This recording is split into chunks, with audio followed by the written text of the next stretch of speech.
May pagkakaiba si Marvin. Hindi niya kayang maglakad na walang baston at nahihirapan siya dahil sa pamamaga ng kanyang likod. Lagi siyang tinutukso ng mga kaklase at kaibigan. Tinatawag nilang matanda o pagong, pero hindi pinapansin ni Marvin ang mga ito.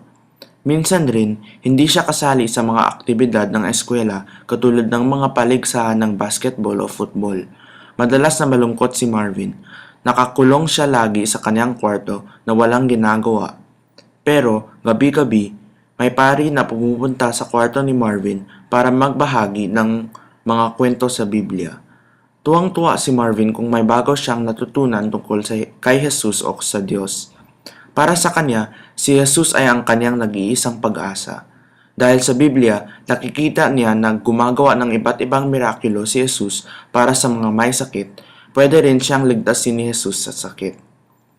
Noong bata pa siya, sinabi ng nanay niya na huwag siyang mawalan ng pag-asa, na laging nandyan si Jesus para sa lahat ng mga tao. Lumakas ang pananampalataya niya dahil sa mensaheng ito. Pero isang araw, nagkasakit ang kanyang nanay. Nagpatingin ang sakit na ito sa doktor at sinabi niya na may cancer ang nanay ni Marvin. Nagdasal si Marvin araw-araw at gabi-gabi upang bumuti ang kalagayan ng kanyang ina. Pero kahit gaano man taos puso ang dasal ni Marvin, namatay siya sa wakas. Humina ang kanyang pananampalataya sa Diyos pagkatapos ng pagkamatay ng ina niya. Nawalan siya ng pag-asa sa buhay at sa Diyos. Mga 3 buwan na hindi nagdasal si Marvin. Ayaw niya dahil sa kanyang tingin, bakit wala si Jesus o si Diyos sa pinakamahirap na panahon ng buhay niya? Bakit hindi niya iniligtas ang kanyang nanay? Dito niya nalaman na ang Diyos ay hindi umaalis kahit gaano man kahirap ang karanasan. Laging nandyan si Jesus at si Diyos para sa kanya. Hindi niya lang pinansin. Nakita niya ang presensyo ng Panginoon sa pagmamahal na ipinakita ng kanyang mga tito at tita at ang kanyang tatay. Sa mga sumunod na buwan at linggo, naniwala siya na laging nandyan si Jesus para sa kanya at lumakas ang kanyang pananampalataya sa Diyos. Diyos, tulungan mo po ako. Sana na ligtasin ako ni Jesus sa lahat ng sakit na nararamdaman ko. Amen. Tahimik na nagdasal si Marvin habang nakaupo sa silya ng ospital.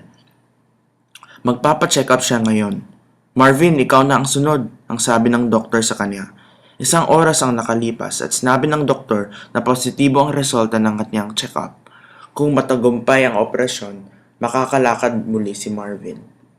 Punong-puno ng kagalakan si Marvin. Alam niya na kung malakas ang pananampalataya niya sa Diyos at kay Jesus, magiging matagumpay ang operasyon na ito. Sila ang dahilan sa oportunidad na ito. Sila ay ang pinagmulan ng kalakasan at pag-asa ko sa buhay, ang sabi ni Marvin sa sarili. Nagsimula na ang operasyon. Nawalan ng ilaw ang emergency sign. Sa loob ng kwarto, naglalakad habang nakangiti pa ang batang dating hindi makalakad na walang baston. Mga estudyante, tama na ang pag-aaway, ang sabi ni Ginoong Chua sa mga estudyante. Ginoong Chua, si Rafa po ang nauna, hindi po ako, sabi ni Zed. Hindi kaya Rafa, sinungaling siya Ginoong Chua. Ano bang problema niyong dalawa? Wika ni Ginoong Chua. Sabi po ni Zed na iba po ako sa kanila dahil hindi po ako gaanong katalino at hindi pa ako athletic katulad ng iba. Ang sabi ni Rafa. Totoo ba yan, Zed? Wika ni Ginoong Chua. Opo, Ginoong Chua. Dahil totoo naman po ito Hindi gaanong athletic o matalino si Rafa, wika ni Zed. Zed, hindi tama yan. Ang bawat tao ay may kinikilalang mga strengths at weaknesses. Si Rafa ay mahina nga sa sports at sa pag-aaral. Malay mo, mas magaling pa siya sa iyo sa pagguhit o sa pagpinta. 'Di ba? At isa pa, sa mata ng Diyos, lahat tayo ay patas lang. Kaya Sorry Rafa, inaamin ko na ako ang nagkamali. Sorry sa lahat ng sinabi ko sa iyo. Sana pwede pa tayo maging kaibigan.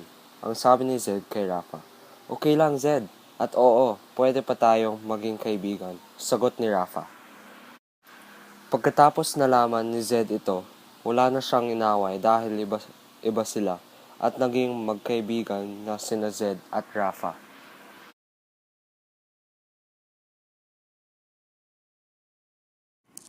Nagising si Lola Bernard at naligo. Nagpalit ng damit, nag-ayos ng kanyang buhok at bumaba sa mess hall. 74 na taong gulang siya at tumatanda siya araw-araw. Kumain siya kasama ng mga iba pang matatandang tao katulad niya. Pagkatapos niyang kumain, umakyat ulit siya sa kanyang kwarto at nagdasal. Naalala pa rin niya yung araw na iyon, yung araw na nawala ang lahat sa kanyang buhay. Asawa niya, mga anak niya, at ang